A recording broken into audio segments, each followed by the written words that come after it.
Okay, welcome to today's 10 minutes on 7.4, and hopefully I can keep this one under 10 minutes. So we got some terms here. Factored form. Factored form is when a polynomial is in factored form. So factors mean they multiply to the product. Standard form is in the left on blue. Factored form is in the right. The green multiplies to get the blue.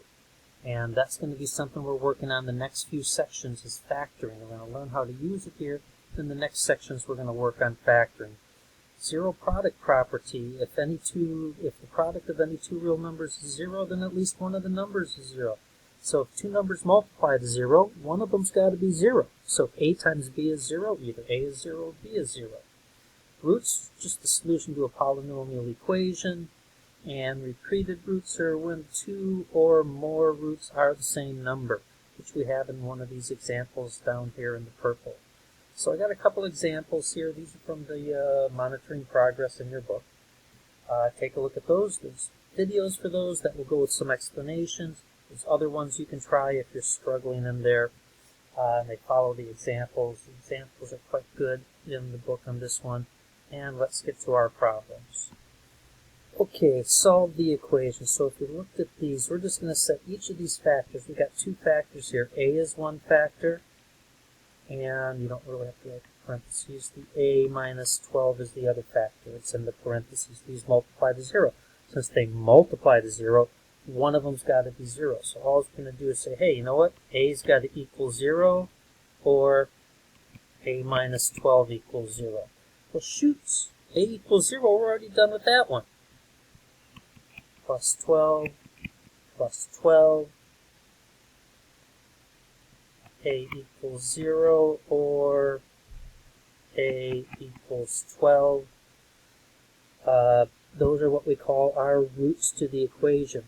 I see that answer over here, so that's looking pretty good.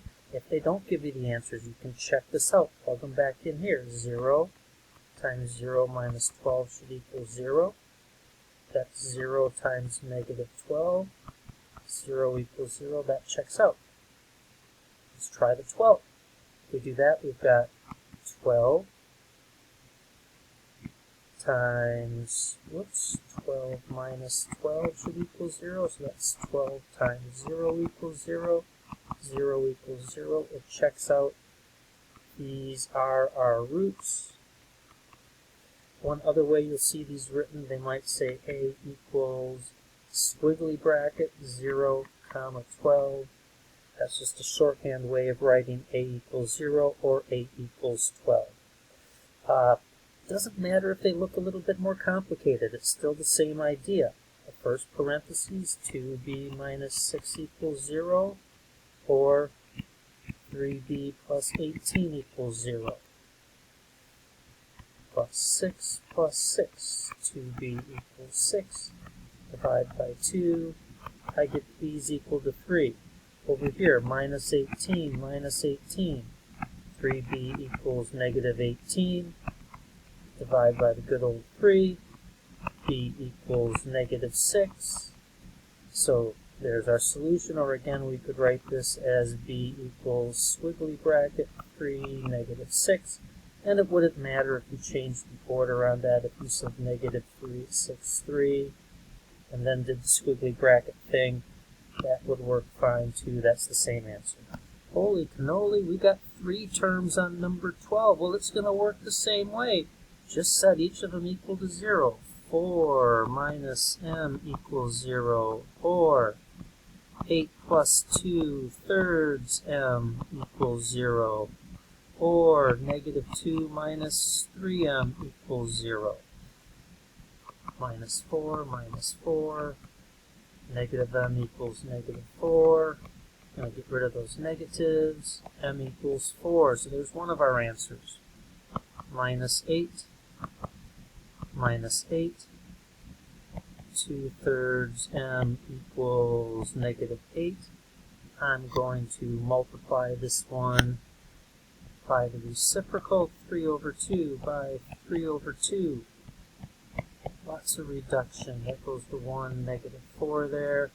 Let's get all red back. So that's just going to leave m equals I got 1 in the bottom. Negative 4 times 3, that's negative 12 over 1. I don't need the over 1, so we'll just get rid of that. Plus 2, negative 3m equals 2. Divide by negative 3. M equals negative 2 over 3. So there's our roots right there. I forgot to check our answers before. Negative 6, 3, 3, negative 6, those are the same. That's no big deal. The order doesn't matter because they're not graphing. If we were graphing those points, the order would matter. What do I got? 4, negative 12, negative 2/3. There's that one right there. We're looking good. So here we're just factoring the polynomial. We're not solving. We're going to do that with 19 to 24. 19 to 24 we'll factor and solve. Here we want to have the factor. So you're thinking of this in two parts. What's the greatest common factor of 4 and 20? What's the biggest number that goes into that? That was in a previous assignment. That's going to be 4. So my greatest common factor is going to be 4. And then I also have to think about the GCF of y to the 4th and y cubed. It's always the smallest one. So y 4th, y cubed, the y cubed is going to be my greatest common factor. So that comes out. Well, 4y cubed times what gives me 4y to the 4th? 4 times 1 gives me 4. Y cubed times y gives me y to the 4th, so I'm just going to have a y there. So it's like 1y4 times the imaginary 1 gives us 4. That shy number. Remember those? I got a minus. 4 times 5 is going to give me 20. And then I've got a y cubed. I don't need any more y's, so it just stops right there. And we're all done. If you do the distribution, you'll get the same thing back. There's our answer. It checks out. We're looking good. Now let's do the same thing down here. 18. It's the greatest common factor of 15 and 45. Nope, it's not 5. Bigger than that. 15. There you go. You got it. So this one is 4. This one is y cubed. So this one is 15. So I'm going to have 15. And then I have to do the GCF of f to the 4th and f. Well, again, we go with the smallest one. That's f. So that's just going to be f there. So I'm going to need 1. 15 times 1 is 15. I don't need to write the 1. But I need an f cubed. F times f cubed is f to the 4th.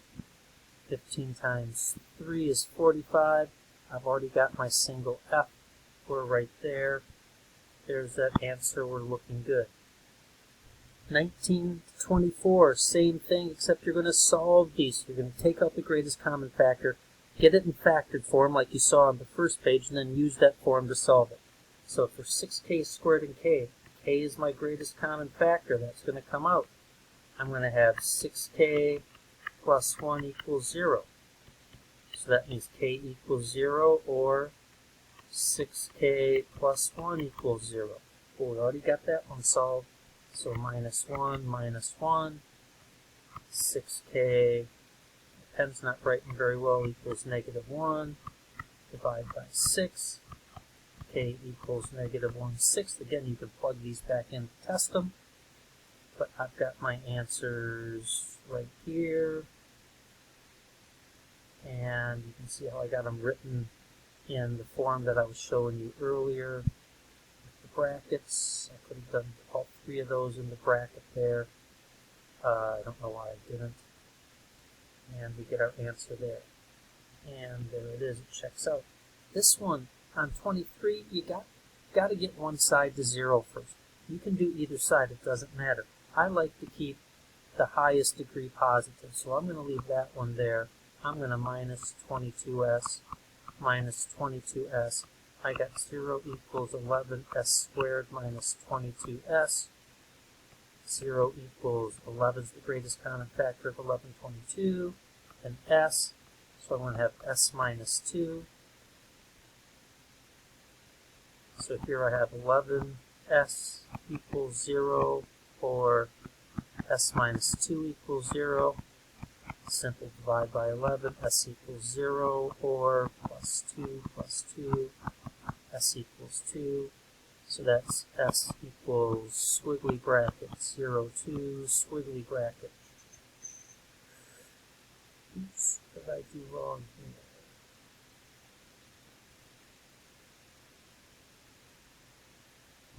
Okay, I got a slight mistake in my key. This negative shouldn't be there. Wrote in an extra one. Double check that on the back.